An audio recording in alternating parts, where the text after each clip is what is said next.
Imagine paying thousands of dollars for a VIP seat, only to be forced out, not because of a mistake, not because of an emergency, but because of the color of your skin. So before we continue, take a second, hit that subscribe button, tap like, and share this video with the people you care about. Because the more stories like this spread, the harder it becomes for anyone to silence them. And I'd love to hear your thoughts in the comments below. What would you have done in Vanessa's situation? Vanessa Carter, a respected black CEO traveling on a flight from Atlanta to New York. She boarded with confidence, carrying her black leather briefcase, the look of a woman who had built herself from the ground up, who had shattered glass ceilings in boardrooms across America. But within minutes of sitting down in her rightful VIP first-class seat, she was humiliated in front of the entire cabin. A flight attendant leaned in, lowered her voice, and told her that she needed to vacate her seat. Not because of overbooking, not because of a security issue, but because a white passenger had shown up, and they considered his presence more important. The disbelief on Vanessa's face said it all. She had paid for that seat. She had earned her position in life. And yet here she was, stripped of dignity in a way that felt far too familiar, far too rooted in a painful history many pretend doesn't exist anymore. What the flight crew didn't realize, however, was that Vanessa Carter wasn't just another passenger. She wasn't someone who would bow her head quietly and accept injustice. She was powerful.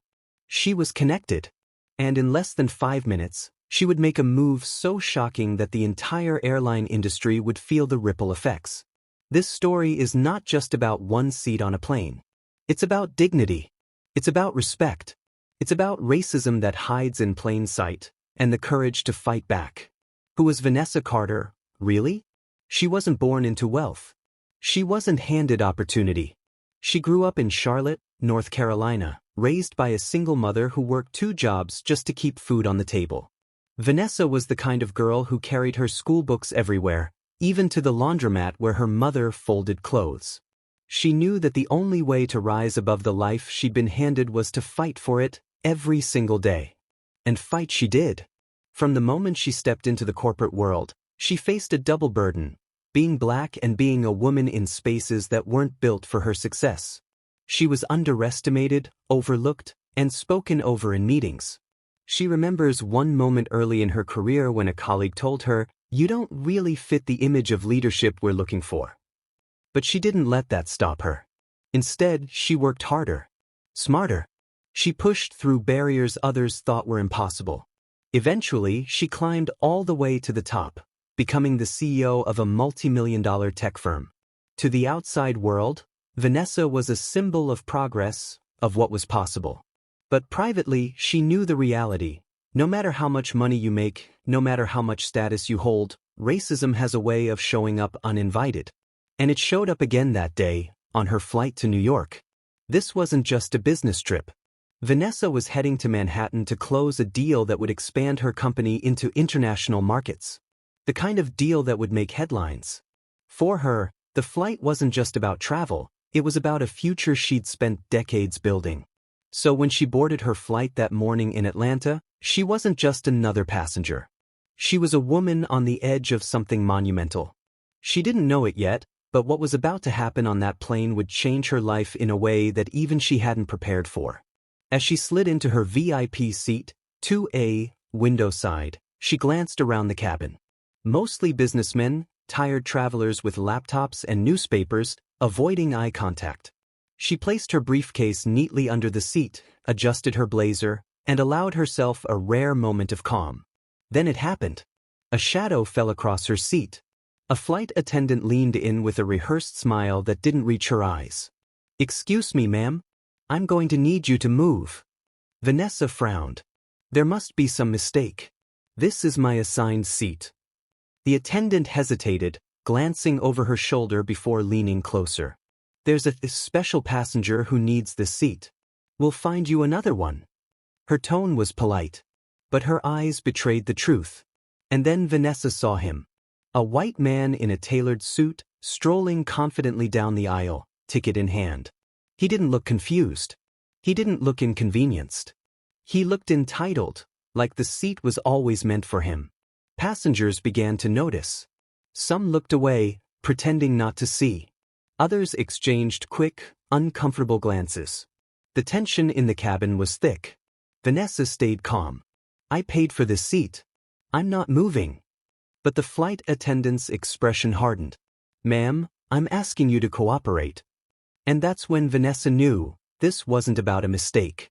This wasn't about logistics. This was about race. The humiliation burned through her chest, but she didn't raise her voice. She didn't fight back, at least not yet. Because in just 5 minutes, everything was about to change. But before I tell you what she did, you need to understand what was truly at stake that day. The air inside the first-class cabin grew heavier by the second. Vanessa Carter sat perfectly upright, her eyes locked on the flight attendant, her heart pounding against her chest. She wasn't a woman who liked scenes, but every fiber of her being screamed against what was happening. Passengers shifted in their seats, pretending to check their phones, but their ears were tuned to every word. A couple in the row across from her whispered quietly, their faces etched with discomfort. But no one spoke up. "Ma'am, we really need your cooperation," the flight attendant repeated, this time firmer, her smile fading. "You'll be reseated in business class. It's just a small adjustment." A small adjustment. That's what they called it. To Vanessa, it felt like being shoved back into a corner she had fought her whole life to escape. She looked past the attendant at the man in the tailored suit, now standing just a few feet away. His boarding pass was in his hand, but his body language told the truth. He wasn't worried. He was confident, almost smug. When their eyes met, Vanessa could see it, the unspoken belief that he belonged more than she did. That his presence was more valuable, more deserving. Her jaw tightened. "I'm not moving," she said again, her voice calm but unwavering. The attendant blinked, caught off guard by her refusal. Passengers glanced around nervously. A man 2 rows back cleared his throat as if he wanted to speak but thought better of it. The silence stretched until the flight attendant leaned down again, lowering her voice as though Vanessa should be embarrassed into compliance. "Ma'am, please don't make this difficult." Difficult. The word stung. She was being treated like a problem, not a paying customer. Inside, a storm brewed. Vanessa could feel the weight of her past pressing down on her. The boardrooms where she had been spoken over, the contracts where she had been second-guessed, the countless moments when she had to fight twice as hard just to be seen as equal. And now, in front of strangers, on a flight she had paid for, she was being humiliated again. She glanced toward the window. Outside, ground crew loaded luggage into the belly of the plane. The world was moving on as if nothing unusual was happening. But inside this cabin, her dignity was being tested in front of dozens of silent witnesses. Finally, the white businessman stepped forward. His voice was smooth but condescending. "Look, maybe it's just easier if she takes another seat. I have a meeting as soon as we land." The words hit like a slap. Not once did he acknowledge her. He spoke about her like she wasn't there. Vanessa's lips pressed into a thin line. She inhaled sharply, holding back the urge to unleash the fire burning inside her. She knew anger wouldn't serve her here. Not now. The flight attendant nodded quickly at the man, then turned back to Vanessa. "Ma'am, I'm sorry, but I'll have to insist. Please stand and collect your belongings." A ripple of unease moved through the cabin. Someone pulled out their phone and began recording discreetly. Others shifted uncomfortably, avoiding eye contact, hoping the situation would resolve without escalation.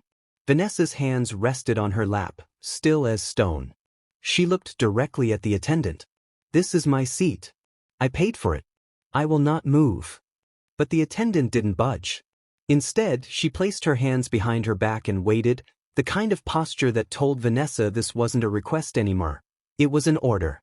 Seconds stretched into an eternity. Vanessa's pride battled with practicality. She could stay seated and risk the situation escalating further. Or she could stand, not out of submission, but out of strategy. Slowly, deliberately she reached down, lifted her black leather briefcase, and stood. Not hurried. Not ashamed. But inside, she was burning. As she stepped into the aisle, the white businessman slid past her with ease, settling into the plush seat she had paid for. He didn't look at her. Not once. To him, she was invisible. The attendant gave a polite nod and moved on, as if the matter was settled. But it wasn't. Not for Vanessa. Because while she stood there, holding her briefcase, watching the man sink into her seat, she made a decision. She would not let this go. Not this time. She walked slowly toward business class, guided by another attendant who wore the same rehearsed smile, though her eyes flickered with nervousness. Vanessa could feel the stares following her, the unspoken question hanging in the air. Why didn't she fight harder? But what the passengers didn't know was that Vanessa was already fighting, in her own way. As she slid into her new seat in business class, she set her briefcase down and pulled out her phone. Her fingers hovered over the screen for a moment. She thought of her company, her investors, the network she had built over years of sweat and sleepless nights. She thought of the young black women who looked up to her, who saw her as proof that the impossible was possible. And she thought of her mother, who had once told her, "Never let anyone take your seat in life. You've earned it, hold it." Her jaw clenched. Her decision was clear. Vanessa unlocked her phone and dialed a number only a few people in the world could answer. The line clicked, and within seconds, a voice answered. She leaned closer, her tone steady, controlled. "It's Vanessa. I need you to listen carefully. There's been an incident on my flight." Passengers around her pretended not to listen, but their ears strained toward every word. Her voice was calm, but underneath was steel. "Yes. They removed me from my seat. For someone else. I don't care what time it is, I want this escalated immediately." Her words were quiet, but they carried weight. The kind of weight that could topple careers. As she ended the call and slid her phone back into her briefcase, Vanessa straightened in her seat. Her face was composed, unreadable. The cabin buzzed with whispers. Some passengers glanced at her with sympathy, others with unease. But no one, not the crew, not the passengers, not even the smug businessman sitting in her seat, could have predicted what would happen next. Because in just a few minutes, the decision she had made would bring the entire flight to a standstill. And the crew that had humiliated her would face consequences they never saw coming. What Vanessa did next would leave the whole plane in shock. Vanessa sat in her new seat, the hum of the aircraft blending with the whispering around her. The leather felt the same as in VIP, the legroom only slightly tighter. But that wasn't the point. It wasn't about comfort. It was about respect. And she had just been stripped of it. Her hands rested calmly on her lap, but inside her chest, a storm raged. She could still see the white businessman's smug face as he slid into her rightful seat, the way the crew had bent over backward to accommodate him, and the silence of the cabin as it happened. The silence hurt the most. Dozens of witnesses. Men and women who knew what they had just seen. And yet, none of them had stood up. One young woman across the aisle, maybe in her 20s, kept sneaking glances at Vanessa, her lips pressed tightly together, regret flashing in her eyes. She wanted to speak, Vanessa could tell. But fear had silenced her. Others avoided looking her way at all, pretending to scroll through phones or flip through magazines, as if ignorance could erase complicity. Vanessa breathed slowly in and out. She thought about her childhood again. She was 12 the first time she realized how different the world saw her. Back then, her mother had taken her to a diner on the edge of Charlotte. Vanessa remembered the sting of the waitress's tone, the way they were seated in the farthest corner while white families walked past them to better tables. She remembered her mother's quiet, dignified smile, the way she had whispered, "We don't fight small battles, Vanessa. We choose the ones that matter." Was this one of those battles? Her phone, still warm in her hand from the call she had made, seemed to pulse with power. The man on the other end hadn't asked questions. He hadn't hesitated. He had only said, "We'll handle it." And when people like Vanessa called, things moved quickly. The tension in the cabin thickened. Passengers whispered louder now, glancing between Vanessa and the front of the plane. Some even gestured subtly at the businessman in her seat, shaking their heads in disbelief. A man 2 rows behind Vanessa leaned forward and spoke softly. "That wasn't right. We all saw it. That wasn't right at all." His wife tugged at his sleeve, urging him back. He looked torn, caught between his conscience and the unspoken rule of keeping quiet on airplanes. Vanessa gave him a single nod. She appreciated the whisper of support, even if it came too late. But what unsettled her most was the look of indifference on others' faces. People sipping champagne, typing away on laptops, or closing their eyes as if nothing out of the ordinary had happened. And wasn't that the truth of it? Racism didn't always wear a hood or carry a slur. Sometimes it wore a polite smile and said, "Please move, ma'am." Sometimes it was silence from those who knew better. Vanessa thought of her boardroom battles again. The subtle ways she had been excluded. The projects she had been left out of until she proved herself indispensable. The investors who had told her she was too aggressive when her male counterparts were praised for being bold.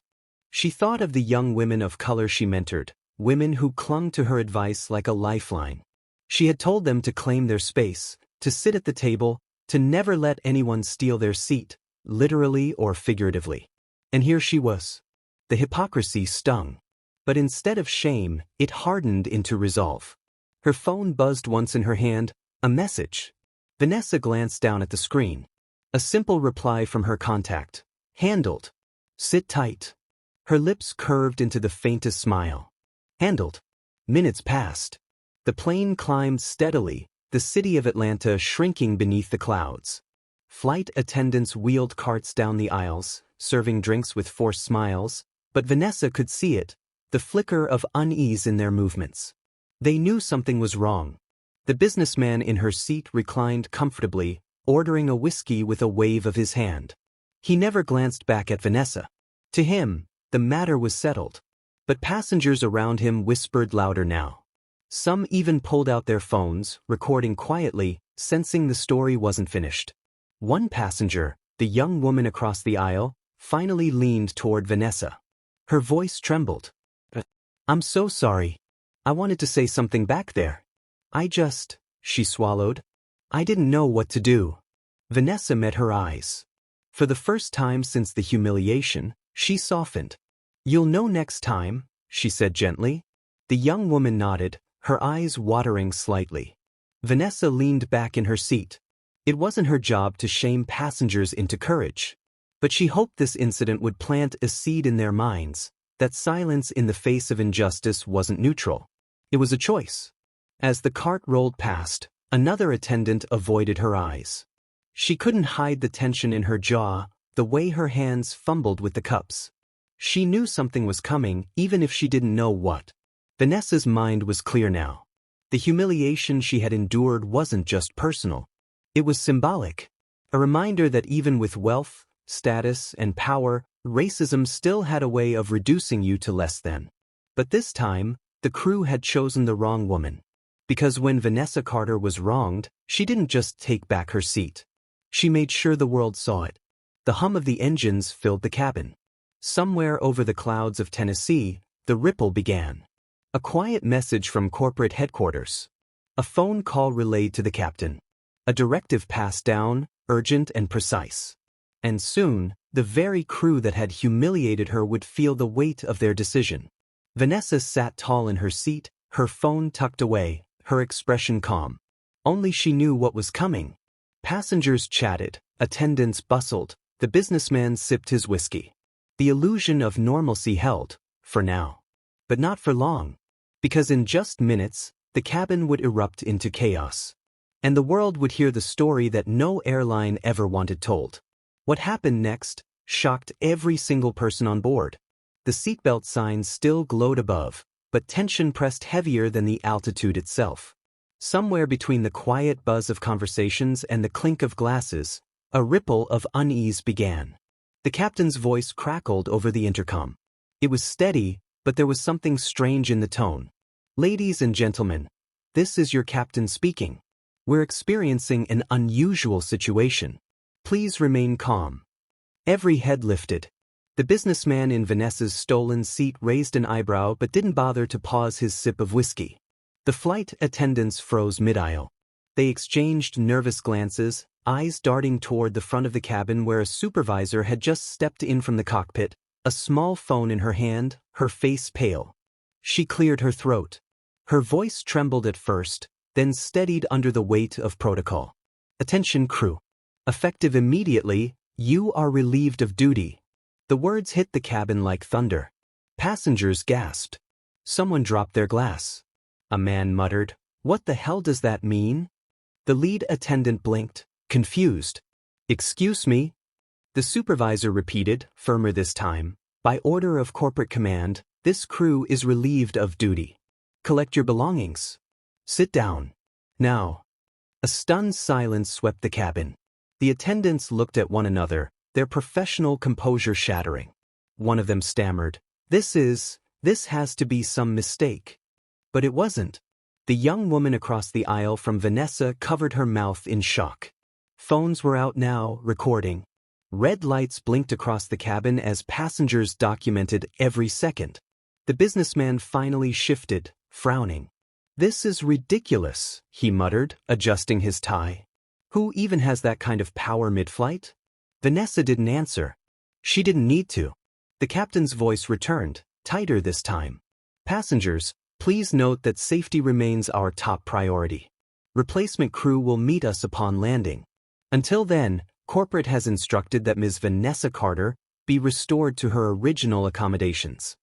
The words "restored to her original accommodations" struck like lightning. Dozens of eyes turned toward her. The humiliation she had endured minutes earlier now hung suspended in the air, flipped on its head. The supervisor walked down the aisle, her posture stiff. She stopped at Vanessa's row and inclined her head. "Ms. Carter, on behalf of the airline, please, allow us to escort you back to your seat." The cabin erupted in whispers. Phones captured every frame. Vanessa rose slowly, her composure immaculate, her gaze steady. She didn't look at the businessman until she reached the row where he sat sprawled in her VIP seat. For the first time, he seemed uncertain. His smug confidence cracked under the weight of eyes watching, cameras recording. I was told," he started, his voice faltering. Vanessa cut him off with a calm, razor-sharp tone. "You were told to take what wasn't yours. Now, you'll leave what was never meant for you." A hush fell. The businessman glanced at the supervisor, then at the restless passengers around him. He shifted, muttered under his breath, and finally stood. The moment he stepped aside, Vanessa slid back into her rightful place, not as a concession, but as a reclamation. Applause broke out. At first a smattering, then swelling into a wave. Passengers clapped, some even cheering, the sound echoing against the cabin walls. Vanessa didn't raise her hands or smile. She sat gracefully, adjusting her jacket, her expression calm but unyielding. The applause wasn't just for her. It was for what she represented in that moment. Dignity restored, injustice overturned. Behind her, the crew shuffled back, defeated, their faces burning with humiliation. For them, it was the walk of shame, the price of their choice. And for Vanessa, it was vindication. She leaned back, finally comfortable, finally respected. Not because they gave her the seat, but because she had taken it back.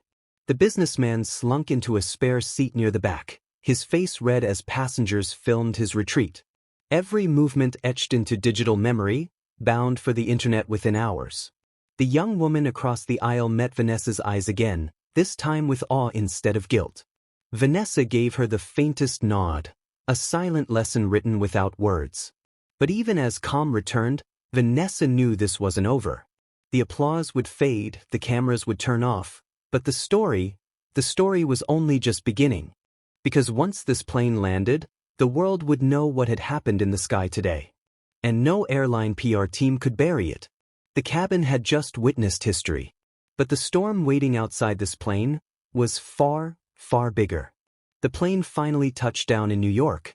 Engines whined and brakes screeched, but Vanessa Carter didn't move immediately. She remained in her seat, composed, poised, letting the applause and murmurs of passengers wash over her. Phones continued to record. Whispers and conversations echoed in the cabin. Passengers exchanged glances, still shocked at what had unfolded. Some couldn't believe what they had just witnessed. Others felt proud to have seen justice done in real time. Outside, on the tarmac, crew and ground staff were receiving their first notifications of the incident. For them, this wasn't just a humbling moment, it was career-altering.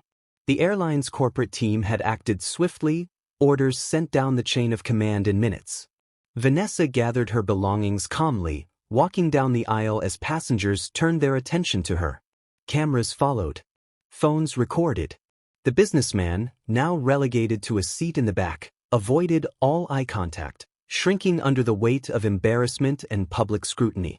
Every step Vanessa took was deliberate. Every movement exuded power. She wasn't just reclaiming a seat, she was reclaiming dignity for herself and, symbolically, for every person who had been told they didn't belong. Within minutes, clips of the incident were uploaded online. Hashtags began trending. Hashtag Blaxio, hashtag airline racism, hashtag justice served. Twitter, Instagram, and TikTok exploded with the story. News outlets picked it up. Within an hour, what had started as a local airline incident became a national conversation. Commentators debated endlessly. How could an airline allow this to happen?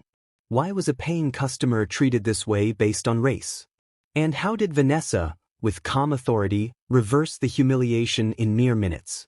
Vanessa didn't give interviews immediately. She didn't need to. Her actions spoke louder than words. But later, when cameras finally found her, she spoke with a calm that carried the weight of both justice and reflection. "I didn't sit in that seat just for myself," she said. "I sat there for every person who's ever been made to feel less than because of the color of their skin. What happened today shouldn't happen to anyone. Dignity isn't optional, it's universal." Her words resonated. Viral clips of her statement spread faster than the original incident. People praised her composure, her strategic brilliance, and the symbolic power of standing firm in the face of racism. The airline was forced to respond. Public statements, apologies, and promises of internal investigations flooded their website and social media channels. They tried damage control, but it was too late. The story had already gone global. The images, videos, and testimonies of passengers created a permanent record of injustice and redemption. Vanessa's influence extended far beyond the plane. Corporate allies, investors, and industry peers reached out with support. Young entrepreneurs of color celebrated her as a role model. The incident sparked wider discussions about systemic racism in airlines and corporate policies, inspiring social campaigns and petitions to hold institutions accountable. Even the crew that had humiliated her became a cautionary tale. Within hours, news headlines described their removal from the flight. Industry experts analyzed the incident on television panels. What went wrong, how it could have been avoided, and the consequences of letting bias influence decisions. For Vanessa, the flight was just the beginning. She returned to her office, greeted by messages from colleagues, friends, and strangers around the world. People shared how her story had touched them, inspiring confidence, anger, empathy, and action. She reflected quietly on the incident, understanding its larger significance. This wasn't just about one seat or one flight. It was about standing firm in the face of injustice, about showing the world that power and respect are earned, demanded, and reclaimed when necessary. Her mother's words echoed in her mind, "Never let anyone take your seat in life. You've earned it, hold it." Vanessa had done exactly that. To the passengers on that plane, it was a moment of shock.